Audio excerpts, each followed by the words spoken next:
Hello everyone, good morning. দেখো আজকে সকালটা শুরু করলাম চা আর বিস্কুট দিয়ে। তারপরে ব্রেকফাস্ট খেতে খেতে ঠিক হলো যে আজকের বাড়িতে বিরিয়ানি রান্না হবে।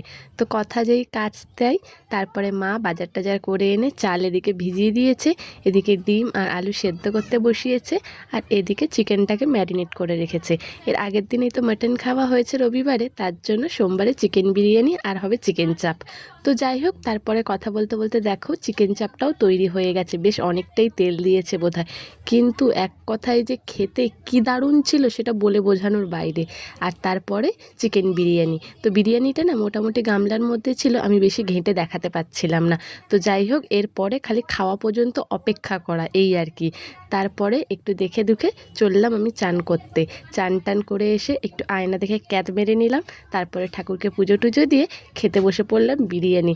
উফ, বিরিয়ানি হয়েছে আর যেন তর সইছে না। তো যাই হোক, তারপরে দেখো আমাকে একটা লেগ পিস দিয়েছে, আর শশাটা কাটতেও তো গোল গোল করে স্যালাডের মতন, আর আমি ভুলেই গেছি লম্বা করে কেটে ফেলেছি।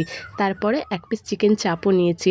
আমার না কেন জানি না শুকনো শুকনো বিরিয়ানি খেতে ভালো লাগে না, তার মধ্যে একটু চিকেন চাপটা হলেই ভালো হয়। তারপরে বাড়িতে এসেছিলো বৌদি ভাইয়ের ভাই আর দাদা, তো ওরা দেখো কত রকমের মিষ্টি এনেছে।